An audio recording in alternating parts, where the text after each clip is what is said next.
Good afternoon, Jason here, Birchfield Family Farm, Oxford, Ohio. I have a poem for you today. This is called Writing on the Wall. A currency destroyed by printing machines, massive wealth transfer, inflation now breeds.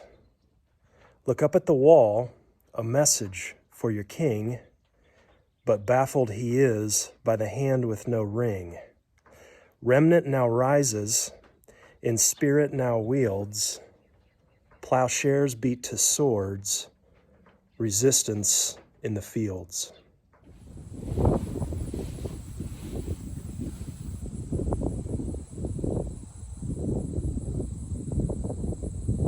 So welcome to the new folks. We are a small farm in Southwest Ohio, drawn to the regenerative agriculture movement that's happening right now.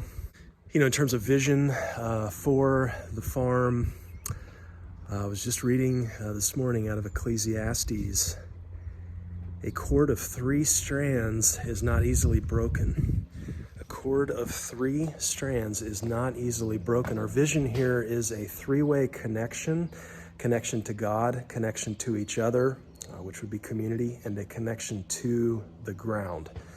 So pursuing those 3 connections really is our passion here. You know, I think for us to this really kind of boils down to, for me, in determining what we're about and success, especially as it relates to farming.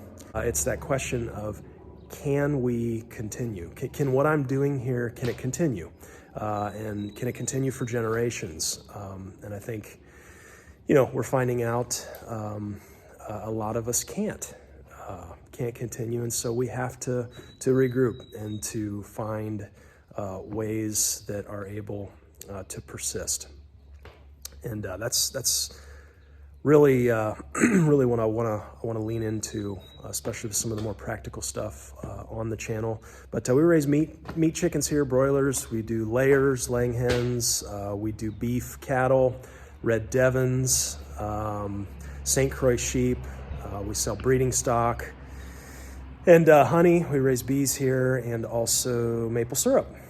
And speaking of maple syrup, we've got the evaporator going today.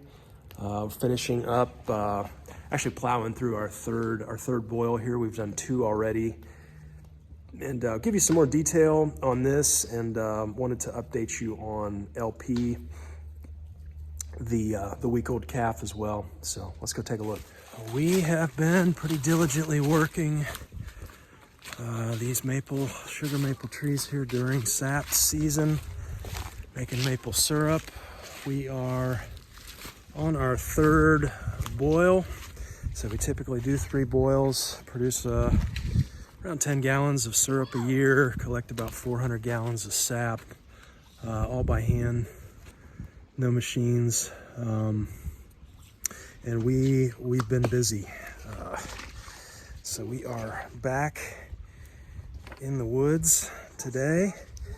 I am currently traveling across our makeshift bridge here across the creek. It's pretty sketchy. I don't know if you can see that. It's kind of tough to do with a camera. Okay, made it. We got some people asking right now, hey, you know, how do you know when syrup season finishes up? How do you know when it's done? It's a couple things that we look at. I mean, obviously when the sap stops running, but we've had kind of a unique year. It was a little bit later this year. We got started just after Valentine's Day. Typically, we have tapped as early as late January. We waited a little longer this year, and you know, we don't usually go much into March, and here we are. There's nothing running today, but I'm anticipating a big day tomorrow. And the reason for that, we have not been dipping below freezing. You've got to have those freezing temperatures at night, and that negative pressure pushes that sap up during the day when you get above freezing, especially when it's sunny. But what I'm looking at right now, when these trees start to bud out, when the sugar maples start to bud out, typically you're done. We're getting late in the season here, well into March, almost mid-March, and down to 30 degrees last night, mid-40s today. You can see we are still running, and that's a good clear sap. Typically the end of the season, it gets cloudy pretty quick, but that's nice and clear. I think that's the higher temperatures just make it spoil quicker. But you can look at the end of these branches. That's not really a good example. This one here, and you can see still pretty early on budding out.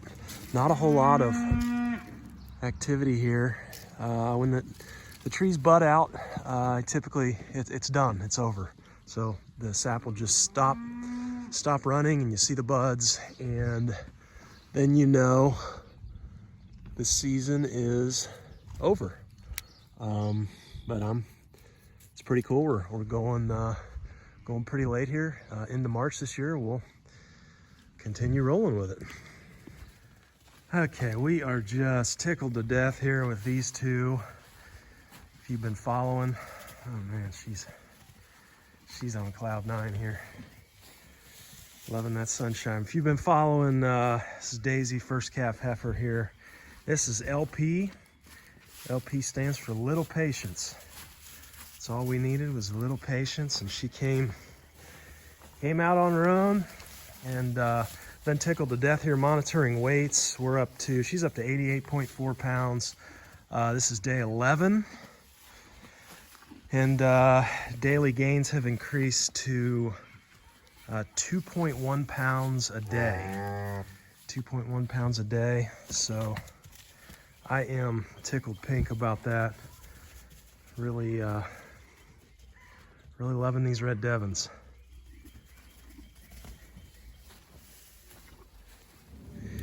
Right around a month away here from lambing season, starting here on the farm, and I guess some of these mamas getting pretty big already.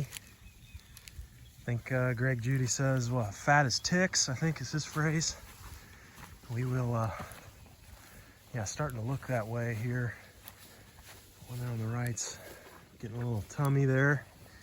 And anyhow, we went for an earlier lambing this year, mid-April. Actually, April 8th is our first due date. So we will definitely be bringing that to you. Tried our second bloodline here this year in Sunny the Ram instead of Fritz.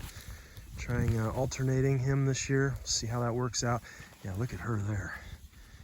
Yeah, she's that might be number 29 mama. She's the first one due April 8th. So you can see her usually week out or so, week and a half, they'll start to bag up, and that'll tell us for sure that going to be a lambing season. We'll keep you posted. I wanted to show a shot on Petey today. This is Emma's calf from mid-November. I need to get a weight on him. I've just been really happy with his performance here as of late. Seems like once we got past the scours with him, he really beefed up. And, for what, 4 months old here, I think he's looking good. So he's our steer. He's gonna be a good one.